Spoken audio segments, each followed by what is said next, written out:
This guy's garage. Like and subscribe. We're going to have as witnesses the Canadian Radio and Television and Communications Commission, CRTC, and it's represented by Scott Shortliff, Executive Director of Broadcasting, Scott Houghton, Chief of Consumer Research and Communications, and Rachel Frenette, Legal Counsel. I guess a very quick question that I have for you is this bill uses the word consult. If this bill were to go through, how would the CRTC define consult? How would you know, in fact, that you have done so? Since the bill hasn't passed, we haven't turned our minds to exactly how we would implement it. We would, of course, need to see the final version of the bill. What I could say is we do try to interpret bills in the spirit in which Parliament passes them. So we would take consultation as being meaningful, that we would need to reach out to the province of Quebec and make sure that they have the opportunity to intervene in our processes. Sure. So one of the things that continuously is happening at this table is there's a lot of talk about consulting with Quebec, but you'll note that Bill C-354 also requires you to consult with the governments of other provinces, correct? Mm-hmm. Yes, absolutely, and that is an element we'd have to look into. We're very aware of the status of official language minority communities across Canada. We are trying to do more with them. Our annual meeting with them has now become a 3 times a year meeting, and we would absolutely respect the bill and be reaching out to every province to discuss the status of their official language minority communities. Great. You're of course here as representatives from the CRTC. You're responsible for regulating radio, television, and now under Bill C-11, the internet. Mm-hmm. You've already stated that that's a pretty big job. There, of course, are many anxious players in the field that are looking for a definition to CanCon. Mm-hmm. It was defined in the 1970s. It's quite antiquated. It was created for radio and broadcast television. Those players that need this definition, of course, are making business decisions day in and day out, and they've been told to sit tight, that there's other regulatory decisions being made first. When can they expect an updated definition to CanCon? So we're working on several steps. We're looking at a hearing early next year, but what we've done so far this year is we did engagement sessions with members of the industry in cities across Canada. We had over 300 participants in that. That gave us a good view of what members of the industry think. That includes, by the way, streamers. It was not just with traditional Canadian broadcasters. We're working now on a report on that. We're also trying to stand up some public opinion research. I'll just bring you back to my question here, because you're getting off topic. I'm just asking, when can stakeholders expect a definition of CanCon? In 2025. In 2025? Yeah. At what point in 2025? I'm unable to give you a precise point yet, but we're trying to move it up as fast as possible. So do you think like spring of 2025? I really can't give you a precise estimate at this time. I'm sorry. Why was the definition of CanCon not given priority? It seems like that should have been the thing to lead with. The Commission made a decision to start with contributions to the system. We see CanCon as a priority. I'll say that one of the elements of CanCon we need to do is engage Canadians on the definition of CanCon and not just the industry. That does take some time, but we realize that this is something important that we need to get right. And that so one of the things that streamers are stuck with, of course, is now paying a 5% tax, and it's going to go into a fund that is going to pay for CanCon, but they don't actually know what CanCon is. Don't you think that's a little backwards? Well, they're being asked to make a contribution. Obviously, taxes are collected by revenue. We've actually given them the flexibility, saying if you spend on the existing definitions of CanCon, there is an existing definition. Instead of contributing to a fund, you can spend directly. Our objective here is to create more Canadian content. It's not necessarily to support a fund. We've given them that flexibility. You just used the definition Canadian content, but you actually haven't updated it for them yet. But you've told them that that's what the money is for. There is an existing definition, which we have said we are in the process of updating. They can use the existing definition for direct spending currently. So I think just to be really clear here, you basically just issued some word salad to basically say they still can sit tight, but they'll be forced to pay this 5% tax towards something that they actually don't even know what it is because it's not yet defined according to the definition that will be coming in 2025. So you're asking them to pay a new tax towards an antiquated 27 definition. seconds? I would say that we've asked them to contribute to the Canadian broadcasting system as the bill passed by Parliament requires us to do. They are doing it in many different ways. They have flexibility in how they're doing it. Mr. Shortliff, I'm going to cut you off there because I do need to move a motion, but thank you very much for giving it your best shot. Motion moving. It's not up.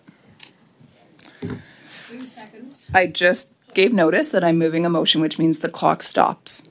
Not necessarily. I am moving a motion, given the amount. I'm sorry, Chair. I just said that I'm Go ahead, moving a motion. Please, Ms. Thomas. I'm Move just your being motion. interrupted by the across the table. Move your motion. Thank you. The motion that I wish to move is as follows. Given the amount of outstanding work at this committee, the committee instructs the chair to schedule 5 meetings between July 8th and September 13 to address reports that consumers may face higher prices after streaming giants are told to invest $200 million in Canadian film, TV, and music, and the impact this will have.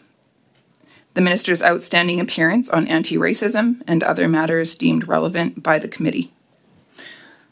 The reason why I'm moving this motion is because this committee certainly has still quite a few things on the docket that are outstanding. There's nothing that precludes us as individuals here at this committee from working over the summer. And so my suggestion is that we would then take on 5 meetings from July 8th to September 13th. Let me give some examples.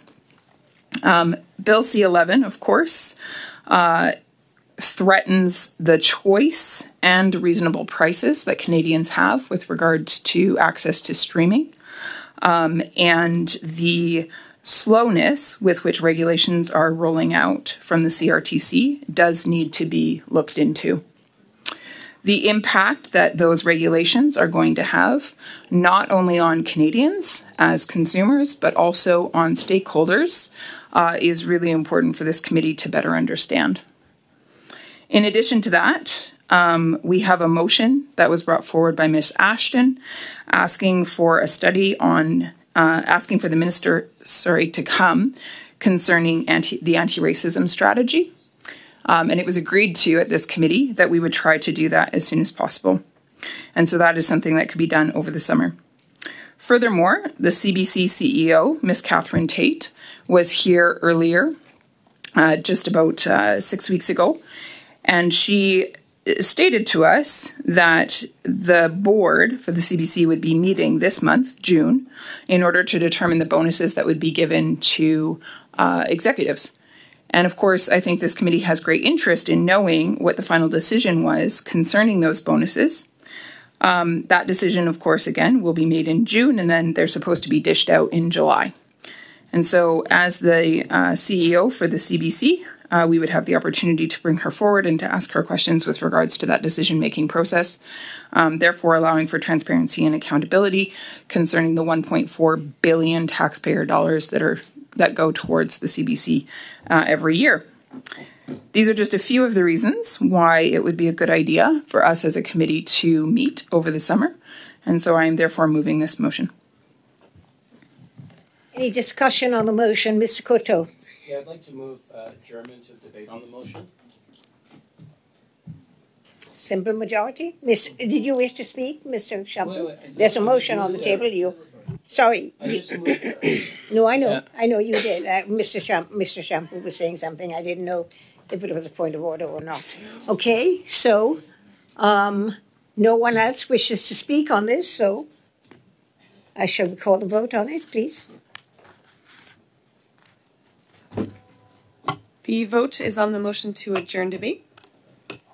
Mr. Noor Mohammed. Yes. Mr. Coteau. Yes. Ms. Dillon. Yes. Ms. Gainey. Madame Latanzio. Mr. Wall. No. Ms. Thomas. No. Monsieur Gould. No. Mr. Lawrence. No. Monsieur Shampoo. Ms. Ashton. Yes. Yes pour 7-7, nays contre 4-4. The motion does not carry. So we shall resume this. We have about we have another 5 and 5:10 more minutes to go on this before we leave. So I will go with, for the Liberals, Michael, for 5 minutes, please. Here we go. Thank you, Chair. I had the floor. I had the floor, right? It was. You had the floor when you Yeah. brought forward your I have 5 motion to minutes, adjourn. right? You have 5 minutes, yes. So it's my turn now. I would just, Go? I would Okay, just raise a thank point you. of order. Yes, Ms. Thomas, what is your point of order? Thank you. So Chair, I'll just highlight for you that you just ruled that the motion to adjourn does not carry, Oh, I'm sorry. which means that we are then continuing to discuss my motion. Miss Thomas, you know what I meant. You heard the No, vote. I don't. You I heard don't, the Chair. vote. I'm giving you the vote did opportunity not carry. as a All right, courtesy I to shall you correct to this clarify. then. Clarify. The motion to adjourn carries. Thank you. Okay. Merci beaucoup, Madame la Présidente. Thank you very much, Madam Chair. Thank you to the witnesses for being with us. In Bill C-354, as it is written, are there any elements that are binding to the CRTC?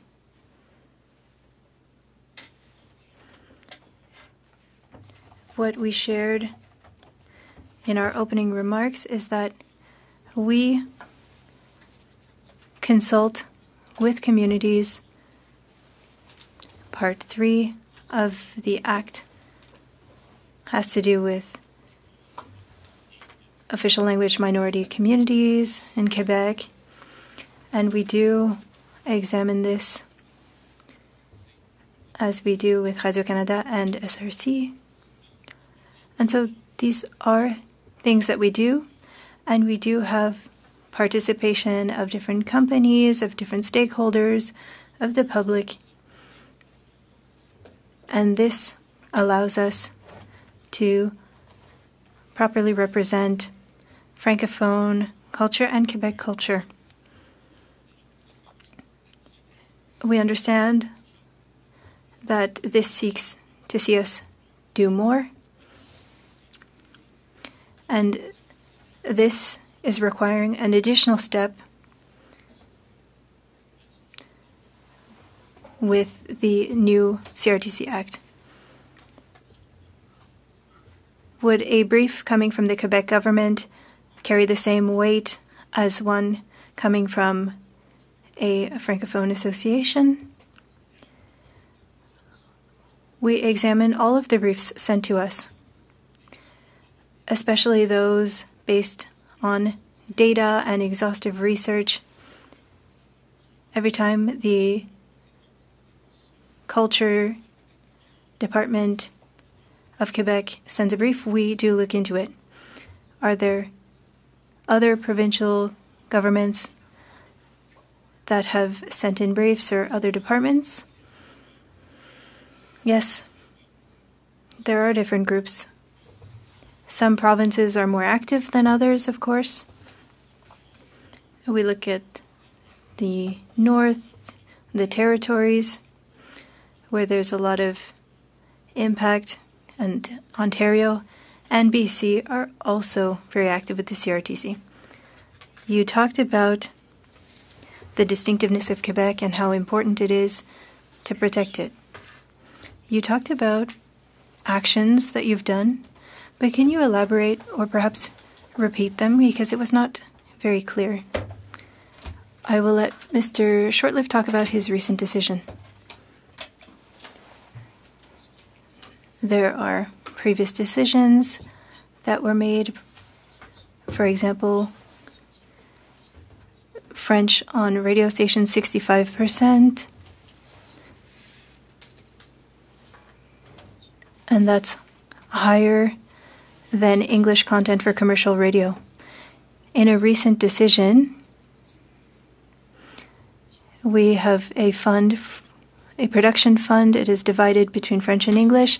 40% will be allocated to Francophone production. And there is a bit of flexibility for the digital players. In that case, there needs to be content in English and French, or French. If not, to give it to the Canadian Media Forum to ensure that there will be content in French. It's important to reach the 40% target because there's more pressure to have French content in North America, and we want more resources for that. Francophone communities and minority situations in other provinces are very active during CRTC consultations. Can you tell us more about this? Have you spoken to them? Do you reach out to them, or do they reach out to you on their own volition? I'll ask Madame Frenette to talk about it perhaps after, but at the CRTC we have a working group with OLMCs, whether they be English or French speaking, and we attempt to have discussions. It's not where we make decisions. However, we attempt to explain upcoming decisions and proceedings so that they may be prepared and to allow them to be ready for consultations. Just like once a decision is made, we meet with the groups to share an overview of decisions. Question: has it happened that a government has contradicted a group within the same province? It's important to have the government's point of view as well as the private sector's point of view. Thank you.